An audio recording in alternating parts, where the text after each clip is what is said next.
Okay, let's talk about denial. Okay, the old saying is denial's not a river in Egypt. Got it. Okay, all joking aside, I came out of denial about my drug and alcohol addiction back in 1985. I was 25 years of age. That was 40 years ago. I have been clean and sober ever since. I'm super grateful for that.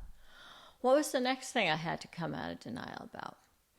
Well, my husband had a problem with domestic violence, which was my problem too.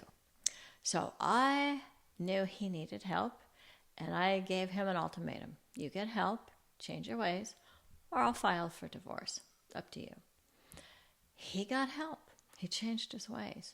Really seriously went deep inside his heart and experienced a tremendous amount of remorse and made amends, and made the best kind of amends, what we call living amends, meaning that he didn't just say, I'm sorry. He actually stopped doing it. Really, really stopped. And that was ironclad. Now, when he shifted, all of a sudden, my violence became very visible. Up until that point, it kind of felt like I was just defending myself. Now I got to see that I was in denial about also being a perpetrator of domestic violence. So I really love coming out of denial. I wasn't able to get help, actually, not right away, because it was the 90s, and nobody thought women perpetrated. Very odd. I know we now know, right? We do.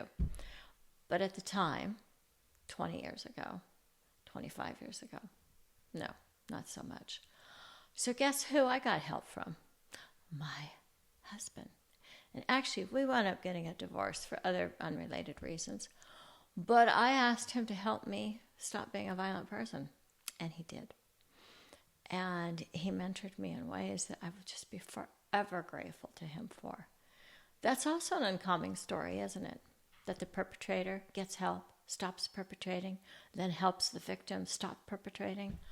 Yeah, and it's one of the reasons that I would love for us to come out of the paradigm that there are victims and perpetrators, because the families and couples that I work with as a coach, that violence is happening all over the place. A little known statistic, about 70% of women who wind up in domestic violence shelters, escaping violence from a violent male partner, also hit their kids. Yeah, we don't want to look at these things. So what kind of denial can we come out of as a society? I think one of the things that we're wanting to come out of denial about is how commonplace pedophilia is, right? It's really in the headlines right now. But we're really ascribing this to a select group of people who do need to be held to account. Absolutely. And there is a particularly noxious form of pedophilia that is practiced by people who are wealthy and powerful and feel that they can get by with anything they want. That much is true. But here's the part that we're not looking at. 68% of the children who are sexually abused are abused by somebody in the home or related to the family. Okay? That's really a hard thing to look at.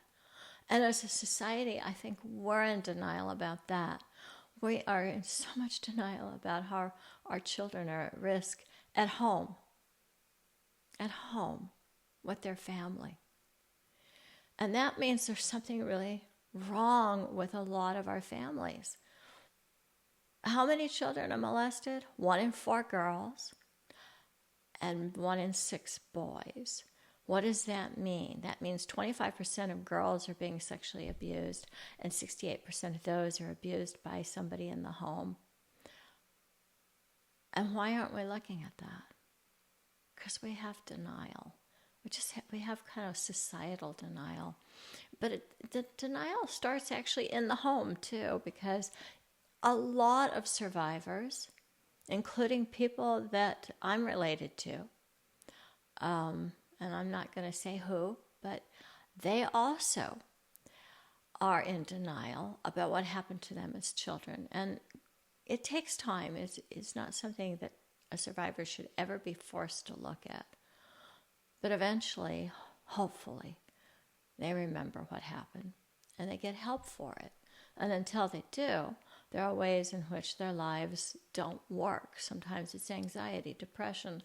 Sometimes it's not being able to enjoy adult sex in a consensual way or at all. So I really want to talk about denial because it's crippling. It's crippling to individuals, crippling to families, crippling to communities, crippling to society. And I just think this is a really good time for us to talk about denial because everybody, it seems, okay, not everybody, obviously not everybody, but a large percentage of people really want the Epstein files to be released. They want to know who the perpetrators are. And I just want to say that almost everybody who perpetrates in a family setting, I can't speak for these wealthy, entitled people. They may just really be dark, just authentically dark. But when it comes to the kind of child molesting that takes place in the home, we're usually talking about a parent or an uncle who, or aunt, quite frankly, in my family, aunts too, who were sexually abused as children themselves. And that gets translated as a language of love. I know it's horribly sick. And I just want to say that I think child sexual assault is just about the worst thing you can do to a human being. I have seen its impact on family members that I love, and it's horrific. It's absolutely horrific. At the same time, the problem is so big that we can't just find the bad people and get rid of them or put them all in prison. If we did, do you realize a large percentage of our world would be behind bars? That's really what I want to help us come out of denial about. And what happens on the other side of coming out of denial is healing. It's an opportunity to get well. I really think that our human family needs to heal this problem. I do. And I think we can. And I think if we start to, just in our own personal lives, call things what they are. Domestic violence is domestic violence. It doesn't matter what your gender is. If you perpetrate it, you have perpetrated it. And the same thing with sexual assault. We have some dressed up terms for what happens when a parent sexually assaults their children. We call it molestation. We've got to clean up the word a little bit. But then if a stranger does, it's child sexual assault. I've always just been interested in how it is we find excuses for certain groups of people while condemning others. And I think the actions, the crimes, are the same, regardless of who's done it. And certainly the impact on the survivor is the same.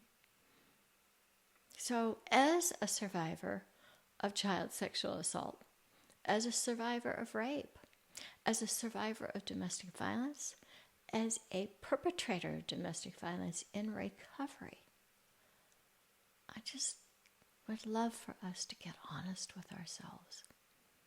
It's not as scary as it seems. It's really not. It's scary because we condemn people and we cancel people and we categorize them so that there are no second chances.